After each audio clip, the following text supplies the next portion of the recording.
was Sudhakar Pennam, who was the then president of IT Serve. Thank you, Sudhakar, for hosting us again. Thank you very much for taking the time, making the effort, and bringing this distinguished gathering under this roof.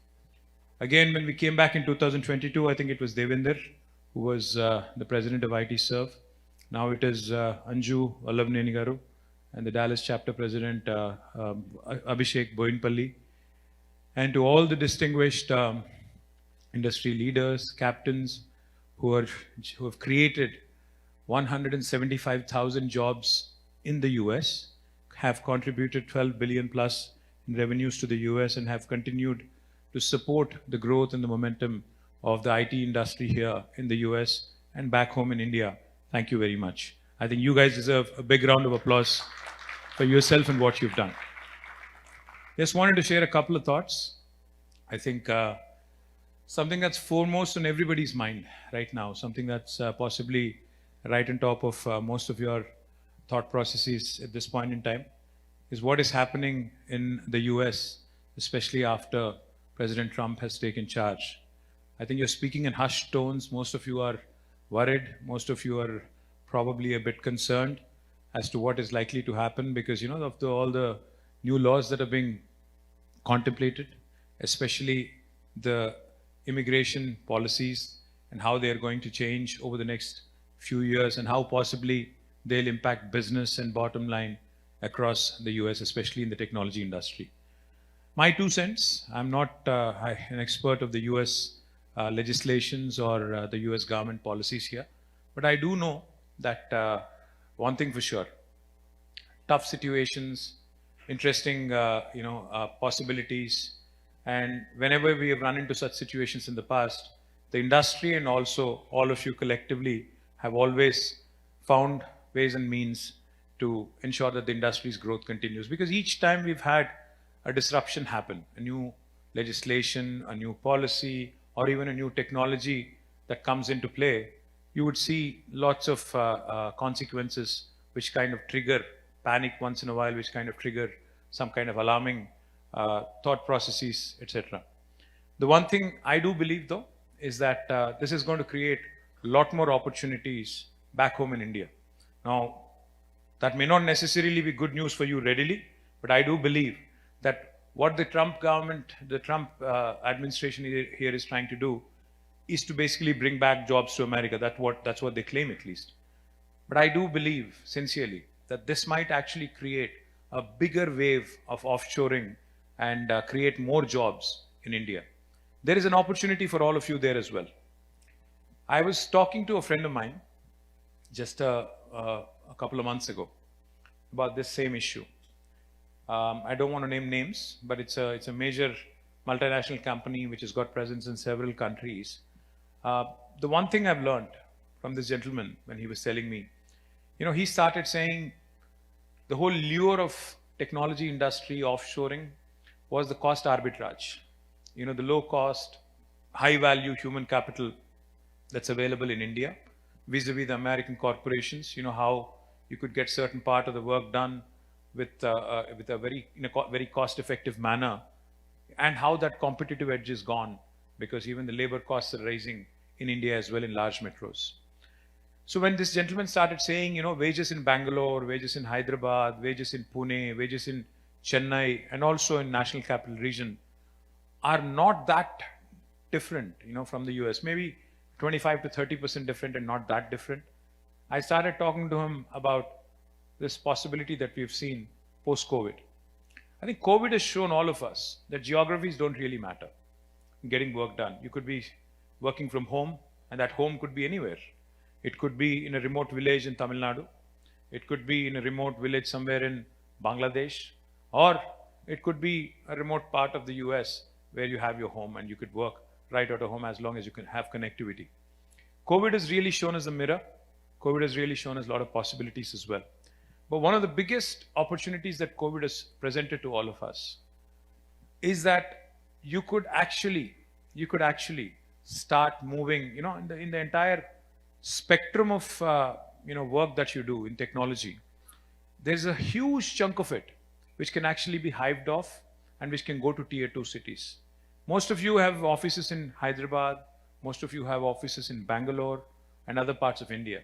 Of course, that's great that you actually continue to support, our motherland. But even within the support that you've extended, even within the businesses that you've started in India, I think there's a huge chunk of it that can be done by tier 2 towns. That's exactly what we did in the last 10 years. We actually started looking at physical spaces. We set up physical spaces in Telangana in about 10 different tier 2 towns, which is what Anju was talking about. In Khammam, in Mehboob in Nalgonda, in Siddipet, in Nizamabad, and the list goes on. In about 10 different places, in Adilabad we started and it's almost up and coming. 10 different places, the government has put in money to set up physical infrastructure to the extent of almost 50 to 75,000 square foot of campus. And we also have a very interesting policy where we actually said the first year is rent free. So anybody who wants to come in and set shop will actually have you can hit the ground running. And basically it's a plug and play kind of a facility where you can come in because all the infrastructure is ready. You can come in, plug in your computer and start working. One success story that I would like to share with you. There's a company called NTT Data. I'm sure all of you are familiar with the name. So NTT in India, in Hyderabad, was run by a friend called Sanjeev Deshpande. So one day Sanjeev came to me about, I think post-COVID, 22 or something. We were generally chit-chatting about what can be done, what should be done. So he was saying, the explosive growth of IT sector in Telangana is both a boon and a bane. I said, why? He said, I'm glad that the number of jobs is increased. In 2014, when Telangana was formed, the total number of technology jobs in Hyderabad and Telangana together was hardly 323,000. But in 2023, December, when we left office, that 323,000 almost became 1 million jobs. To be precise, 946,000 jobs. So he said it's good that the industry has grown, number of jobs have been created, people have started looking at Hyderabad with a great deal of interest, etc., etc. But he said it's bad because, you got these large corporations like Google, whose second largest office outside of the US is in Hyderabad. You have a large corporation like Amazon, whose largest campus in the world. By the way, can you tell me where the largest campus of Amazon is? In the world? In Hyderabad. Those of you who did not know, you should know this. The largest campus of Amazon is not in Seattle. It is actually in Hyderabad. It's a 3.3 million square foot campus. Again, that happened in about 2015-16. Likewise, the largest campus of Meta outside of the US is in Hyderabad. The largest campus of Apple outside of the US is also in Hyderabad. The largest campus of Uber, Salesforce, ServiceNow, Medtronic, and the list goes on, Novartis. All of these guys have moved to Hyderabad between 2014 to 2020. In 6 years flat after the formation of new state of Telangana, all these guys have come in creating thousands of jobs. But the downside is now NTT Data and all the small IT companies, which possibly don't have the same brand leverage, brand image as that of Amazon or Google, etc., have to compete. Have to compete with the likes of Amazon, Google to retain your employees. The employees you worked hard to train, the employees you've invested tons of money in training, you're losing to Google and Amazon. So this was the question Sanjeev was asking me. He said, I'm glad Amazon is here. I'm glad Google is here. I'm glad all these big companies are here, which have created a brilliant ecosystem. They come in with their suppliers, they come in with their partners, vendors, etc. But how do I compete with them? Each of them is paying huge money. And of course, there is a lure of working for a big brand. How do I compete? So then we had a heart-to-heart conversation. I asked Sanjeev, I said, why do you have to do all your business in Hyderabad? Because, I come from, I'm a guy who was, born in Karimnagar but raised in Hyderabad for a large part of my life. But I do know that when I moved from Karimnagar, which is where I actually was educated till 3rd and 4th grade, when I moved to Hyderabad, I had a bit of about a 6-month window to adjust, to actually kind of sort of upgrade myself, to talk the lingo of the boys and girls in my school in Hyderabad. Likewise, I know that when a young student, engineering student or otherwise a graduate student moves from a tier 2 town to a tier 1 town, I know that they have more to prove to themselves and to the rest of the world. So there's more fire in the belly. There's more aggression. There's more passion to do what they would like to do. So I convinced Sanjeev, because Sanjeev is also from a tier 2 town. He's from Adilabad. Adilabad is almost about 300 kilometers from Hyderabad. It's to one corner of Telangana. It's closer to Nagpur than it is to Hyderabad. So I asked Sanjeev, I said, why don't you do something in your own hometown? There are enough and more graduates in Adilabad. Why don't you set up NTT Data in Adilabad? He was very hesitant. He said, no, I think the students would rather move to Hyderabad or Bangalore or Pune. I don't think they would be in Adilabad. I said, why don't you try? He said, okay, let me try. And he started with 50 people. He started a small center with 50 people. And 3 years later today, I'm happy to share with you, in Adilabad, NTT subsidiary has grown to 500 people and it's still thriving. The point, ladies and gentlemen, I'm trying to make to you, a huge opportunity awaits you in India and tier 2 towns of India. Please consider it, because Amazons and Googles of the world are not going there. It is you guys who can go there. It is you guys who can actually create a brand there. I have another brilliant story to narrate to you, and that gentleman is sitting right here. Vamshi, I think you just should say hello to everybody. Please get up. This is Vamshi Reddy. Of course, he did not get the dress code memo today, so obviously he's not wearing a jacket like most of you. Now, Vamshi is an entrepreneur. He has several IT companies, technology companies, but the one company that I associate with him is Quadrant Resources. Now, Quadrant is a company, again, headquartered in Seattle here. When Quadrant, because Vamshi hails from Warangal, so again, I gave him the same nationalistic, hyper-local pitch to him one day, and Vamshi fell for it. So he built, no, I said in a good way, fell for it in a good way. So he built a campus in Warangal, in about 2 acres of campus, and you will not believe this when I say it. That campus is possibly as good as the one he owns in Seattle in the US, United States of America. In 2 acres, he's truly built a world-class campus, and I have inaugurated it myself. And I have to tell you, he is certainly trying to give back, of course, with a lot of passion, with a lot of commitment, with a touch of compassion, I guess, also, back to his home city, hometown, and he's doing really well. Likewise, I would appeal and urge to all of you. Governments across India, as Anju was saying, are very keen to engage with you. So I'd hope IT Serve will continue to engage with Maharashtra, Telangana, Tamil Nadu, Andhra Pradesh, and all the states that are willing to work with you. That is possibly one way of ensuring that your growth continues, your momentum continues. The second thing I will tell you also, see, I've traveled the world. I've been to the first world, the US, the UK, Japan, Germany, and all the other, popular Western European countries as well. One thing I do remember, one thing I do believe strongly, is that while India is about 2 to 3 decades behind in terms of infrastructure creation, in terms of general appetite for spending on works that will really create long-term value for the country, the day is not far when we will also have high-speed rails. What that eventually will do is when you have a train running at 200 kilometers per hour, or probably 250 or 300 kilometers per hour, then it does not matter. If you live in Hyderabad or Adilabad, you'd probably be living happily in Adilabad in a larger villa, just like the ones you have in Dallas here. A large villa, maybe in a couple of acres, and then continue to commute to Hyderabad within an hour. You can work there, go back home in the evening, enjoy with your family a quality of life.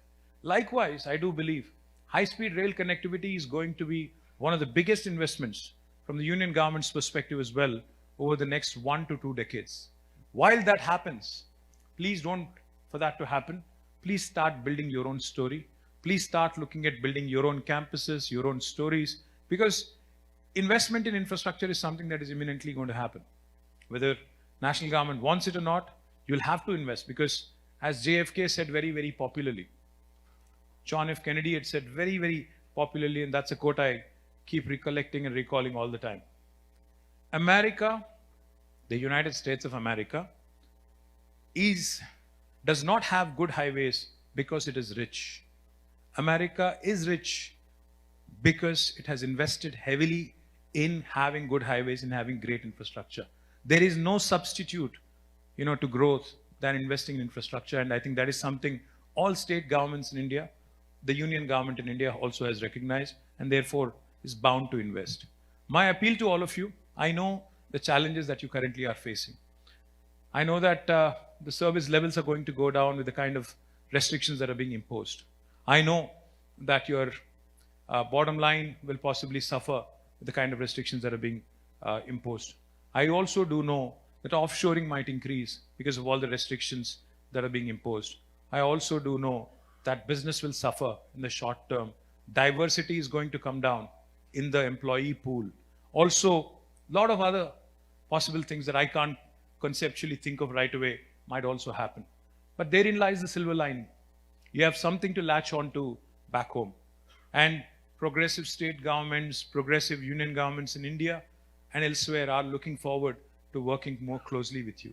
I do believe that DevOps, I was talking to a couple of my friends last night, most of the programmers are worried that they might lose their jobs.